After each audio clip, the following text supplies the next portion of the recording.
नमस्कार विद्यार्थी मित्रांनो, तलाठी फॅक्टरीच्या YouTube प्लॅटफॉर्मवर तुम्हा सर्वांचे स्वागत आहे। तलाठी पदभरतीची जाहिरात आली आहे। तलाठी ते तहसीलदार पदापर्यंत प्रमोशन कसे असते ते या व्हिडिओच्या माध्यमातून आपण बघणार आहोत। छोटासा व्हिडिओ आहे, परंतु तलाठी पदभरतीची तयारी करणाऱ्या विद्यार्थी मित्रांसाठी अत्यंत महत्त्वाचा व्हिडिओ आहे। तलाठी या पदासाठी साधारणपणे प्रमोशनाचे टप्पे कसे असतात, प्रमोशन कसे होते, विभागीय परीक्षा, सेवा ज्येष्ठता या मार्गाने आपले प्रमोशन होत असते। म्हणून तलाठी पदभरतीची तयारी करणाऱ्या विद्यार्थी मित्रांसाठी प्रमोशनची माहिती असणे खूप आवश्यक आहे। तहसील लेवलवर आपल्याला गॅझेटेड पद मिळवण्याची संधी या तलाठी पदातून मिळत असते। म्हणून ही संपूर्ण माहिती आपण ह्या व्हिडिओच्या माध्यमातून बघणार आहोत। व्हिडिओकडे जाण्यापूर्वी आपल्या तलाठी फॅक्टरीच्या प्लॅटफॉर्मवर बॅचेस सुरू झालेली आहे। मिशन तलाठी 3.0 ही बॅच असणार आहे। नवीन बॅच घेणाऱ्या विद्यार्थी मित्रांसाठी तलाठी फॅक्टरी ठोकळा अगदी मोफत दिला जाणार आहे। संपूर्ण मार्गदर्शन असणारा हा ठोकळा मराठी, इंग्लिश, गणित बुद्धिमत्ता, सामान्य ज्ञान, ग्राम प्रशासन, जिल्हा माहिती, संपूर्ण माहिती परिपूर्ण यामध्ये दिलेली आहे। तलाठी फॅक्टरीच्या माध्यमातून शिक्षक वृंद, त्याचबरोबर PDF स्वरूपात नोट्स, ई बुक, त्यानंतर काउन्सिलिंग सेशन सह टेस्ट सिरीज सुद्धा या ठिकाणी उपलब्ध आहे। ऑनलाईन रेकॉर्डिंग स्वरूपाची ही बॅच आहे। आत्ताच तलाठी factory by Balasaheb Shinde sir हे ॲप डाउनलोड करा आणि तलाठीची भरती परिपूर्ण तयारी करण्यासाठी आत्ताच तलाठी फॅक्टरीला फॉलो करा। चला जाऊया आपल्या मूळ विषयाकडे। प्रमोशनच्या संधी कशा असतात बघा। तलाठी या पदासाठी भाऊसाहेब हे नाव असतं, त्याचबरोबर तात्या, भाऊ, ग्रामीण भागामध्ये खूप सारे नावं घेतली जातात बघा। तलाठी हे पद ग्रामीण भागासाठी अत्यंत महत्त्वाचं आहे बघा। शेतकरी वर्गांसाठी, त्याचबरोबर गाव पातळीवर आणि तालुका पातळीवर तलाठी या पदाची एक वेगळीच क्रेज आहे। अगदी महिलांसाठी सुद्धा हे तलाठी पद अत्यंत महत्त्वाचं आहे। त्याच अनुषंगाने जर आपण विचार केला तर तलाठी या पदासाठी पेमेंट, प्रमोशन, त्याचबरोबर करिअरची चांगली संधी असते। 9 ते 5 सकाळी जनरल शिफ्ट सारखा जॉब असतो। अत्यंत प्रतिष्ठेचं हे पद आहे आणि या पदासाठी प्रमोशनच्या संधी सुद्धा तहसीलदार पदापर्यंत असतात। तहसीलदार हे क्लास 1 चं पद आहे। राजपत्रित अधिकारी या मार्फत आपल्याला होता येतं। म्हणून तलाठी भरतीसाठी पहिली स्टेप जी आहे ती साधारणपणे फॉर्म भरून आता MPSC च्या अंतर्गत पेपर 1 आणि पेपर 2 च्या माध्यमातून तलाठी होता येतं। तलाठी पदभरतीचे फॉर्म सुटलेला आहे। 5 ऑगस्ट 2026 पर्यंत फॉर्म भरण्याची मुदत आहे, सर्वांनी लक्षात घ्यायचं आहे। तलाठी या पदासाठी जर आपण बघितलं, या ठिकाणी ग्राम व्यवस्थेतील कणा हा मानला जातो।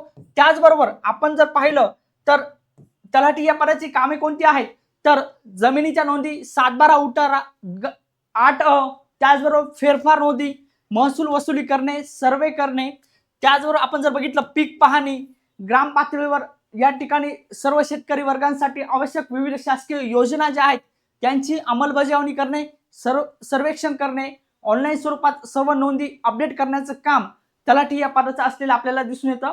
महसूल विभागातील अत्यंत प्रतिष्ठेचं आणि खूप चांगल्या प्रमोशन संधी असणारं हे पद आहे।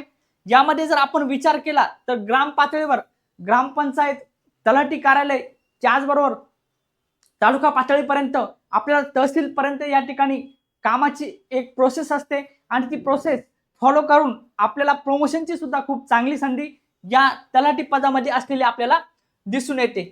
त्यानंतर बघूया पुढची स्टेप, बढती कशी होते, प्रमोशन कसं होतं। तर तलाठी या पदी नियुक्ती झाल्यानंतर आपलं पुढचं प्रमोशन असतं बघा। पहिली बढती असते बघा मंडळ अधिकारी, सर्कल ऑफिसर असे म्हणतात त्यांना। हे मंडळ अधिकारी जे आहेत ते तहसीलदार आणि तलाठी यांच्यामधला दुवा म्हणून काम करत असतात। मंडळ अधिकारी पर्यवेक्षण करतात, नियंत्रक म्हणून काम करतात आणि प्रशासकीय दुवा म्हणून या ठिकाणी काम करत असतात। मंडळ अधिकारी या व्यक्तीच्या अंडर साधारणपणे 4 ते 5 तलाठी काम करत असतात। पंचकृषी असेल किंवा 6 ते 7 गावांचा समूह असेल, त्या तेथील तलाठी जे आहेत त्यांच्यावर देखरेख ठेवणे, नियंत्रण ठेवणे, त्याचबरोबर महसूल प्रशासनाचे नियोजन करण्याचे काम या ठिकाणी मंडळ अधिकारी यांच्याकडे असतं।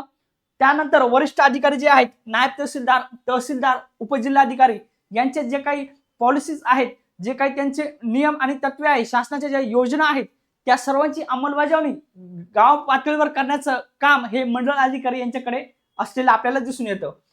तर मंडळ अधिकारी या पदासाठी तलाठी या पदावर काम करण्याचा किमान 8 ते 12 वर्षाचा अनुभव आवश्यक असतो.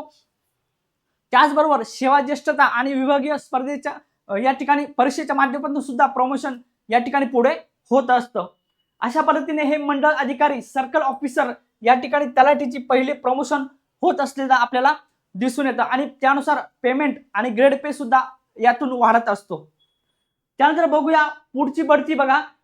नायब तहसीलदार, तलाठी, त्यानंतर सर्कल ऑफिसर आणि त्यानंतर पुढे नायब तहसीलदार. नायब तहसीलदार पदापर्यंत आपल्याला जाण्याची संधी असते. तलाठी या पदभरतीतून आपण नायब तहसीलदार पदी नियुक्ती होण्यासाठी आपल्याला मंडळ अधिकारी या पदावर किमान 7 ते 8 वर्ष काम करावं लागतं. तालुका प्रशासनामध्ये नायब तहसीलदार म्हणजेच कार्यकारी अधिकारी महत्वाचं हे पद आहे बघा. मंडळ अधिकारी म्हणून सेवा या ठिकाणी द्यावी लागते. त्याचबरोबर विभागीय परीक्षा देऊन सुद्धा त्यानंतर आवश्यक विभागीय परीक्षा या देऊन आपण नायब तहसीलदार पदी आपली नियुक्ती होत असते. यानंतर बघा नायब तहसीलदारांची कामे काय असतात बघा. तालुका स्तरावर निवडणुकांचे नियोजन करणे, त्यानंतर आपत्ती व्यवस्थापन करणे, त्याचबरोबर जमीन विषयक प्रकरणे हाताळणे, महसूल आणि व्यापक प्रशासकीय कामे नायब तहसीलदार यांना हाताळावी लागतात. नायब तहसीलदार यांचं काम जे हे असतं ते तालुका पातळीवर असतं बघा. गाव पातळीवर तलाठी असतो. त्यानंतर जे गावांचा समूह असतो पंचकृषी वगैरे त्या ठिकाणी मंडळ अधिकारी असतं. त्यानंतर पुढे तालुका पातळीवर या ठिकाणी नायब तहसीलदार हे काम पाहत असतात. तहसीलदार आणि उपजिल्हाधिकारी यांच्या कामाचे या ठिकाणी नियोजन लावणे, निवडणुका असेल, आपत्ती व्यवस्थापन असेल, पूर, त्यानंतर दुष्काळ, त्यानंतर ओला दुष्काळ, कोरडा दुष्काळ अशा पद्धतीचे जर सर्वे असतील, महत्त्वाच्या रस्त्यांचे प्रश्न असतील, त्यानंतर आता महाराष्ट्र शासनाच्या ज्या काही योजना आहेत त्या ग्राम पातळीवर राबवण्याचं काम हे नायब तहसीलदार हे करत असतात. अशा पद्धतीने अत्यंत प्रतिष्ठेचं आणि महत्त्वाचं हे पद असलेलं आपल्याला दिसून येतं. तलाठी या पदावर नियुक्ती झाल्यानंतर नायब तहसीलदार पर्यंत आपल्याला सहज प्रमोशन मिळत असतं. म्हणून सर्व विद्यार्थ्यांनी तलाठी या पदाचा चांगला अभ्यास करायचा आहे. बघा पुढची बढती असते या ठिकाणी तहसीलदार. तहसीलदार या पदापर्यंत आपल्याला पोहोचण्याची संधी असते. तलाठी हे एक मजबूत असं पद आहे की ज्या माध्यमातून आपण तहसीलदार पदापर्यंत या ठिकाणी प्रमोशन घेऊ शकतो. तहसीलदार हे संपूर्ण तालुक्याचे प्रमुख असतात. संपूर्ण तालुक्यामध्ये महसूल व्यवस्थेचे एक प्रमुख असतात. त्यांना खूप सारे अधिकार आणि क्लास 1 गॅझेटेड हे पद असलेलं आपल्याला दिसून येतो. अत्यंत प्रतिष्ठेचं हे पद आहे. तालुक्याचे सर्वोच्च प्रमुख महसूल अधिकारी म्हणून तहसीलदार हे काम पाहत असतात. संपूर्ण तालुक्याचं महसूल प्रशासन त्यांच्या अंडर चालत असतं. त्याचबरोबर कायदा आणि सुव्यवस्था राखणे, जमिनीचे संपादन प्रक्रिया, महत्त्वाचे रस्ते किंवा महत्त्वाच्या जे काही शासनाच्या योजना असतील त्या योजना महसूल डिपार्टमेंटच्या अंतर्गत राबविणे, त्याचबरोबर नैसर्गिक आपत्तीचे व्यवस्थापन, विविध सरकारी योजनांची प्रभावी अंमलबजावणी करण्याचं काम तहसीलदार यांच्या मार्फत होत असतं. म्हणजे तहसीलदार हे अत्यंत प्रतिष्ठेचं गट अचं क्लास 1 ऑफिसर गॅझेटेड ऑफिसर असणारं हे एक महत्त्वाचं पद आहे. आणि तलाठी या पदावर या ठिकाणी आपण जर जॉईन झालो तर आपल्याला तहसीलदार पदापर्यंत मात्र प्रमोशनची चांगली संधी असते. आपण तलाठी या पदावर, मंडळ अधिकारी या पदावर जर चांगलं काम केलं आणि त्यानंतर विभागीय परीक्षा जर दिल्या तर आपल्याला तहसीलदार पदापर्यंत आपल्याला प्रमोशन मिळत असते. अशा पद्धतीने आपण हे प्रमोशनचा आलेख या ठिकाणी बघितला. बघा तलाठी गाव पातळीवर काम करतात. त्यानंतर मंडळ अधिकारी अनेक गावांच्या तलाठ्यांवर या ठिकाणी नियंत्रण ठेवतात आणि नायब तहसीलदार जे आहेत ते मंडळ अधिकारी यांच्यावर नियंत्रण ठेवतात. त्यांच्यापर्यंत संपूर्ण पॉलिसीज ज्या आहेत शासनाच्या त्या पोहोचवतात. आणि तहसीलदार जे आहेत ते संपूर्ण तालुक्याचे या ठिकाणी प्रमुख असलेले आपल्याला दिसून येतात. म्हणजेच अत्यंत महसूल विभागातील प्रतिष्ठेचं पद तलाठी हे तर आहेच, पण प्रमोशनच्या संधी सुद्धा खूप जास्त असलेल्या आपल्याला दिसून येतात. अशा पद्धतीने आपण प्रमोशनचा आलेख या ठिकाणी बघितला. बघा प्रमोशन साधारणतः कसे होते बघा. तलाठी या पदावर आपलं सिलेक्शन जर झालं तर सेवा ज्येष्ठता असेल, रिक्त पदे किती आहेत त्याची उपलब्धता लक्षात घेऊन या ठिकाणी विभागीय परीक्षा घेतल्या जातात.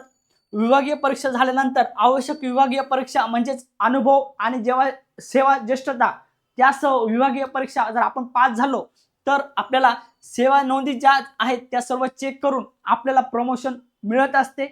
प्रमोशन किती वर्षांनी मिळते याचं एक निश्चित असे उत्तर नसते, परंतु तलाठी या पदावर, मंडळ अधिकारी या पदावर जर आपण चांगले काम केले आणि विभागीय स्पर्धा परीक्षा जर आपण पास झालो तर मात्र तलाठीपासून तर तहसीलदार पर्यंत आपल्याला खूप चांगले प्रमोशन या ठिकाणी मिळत असते।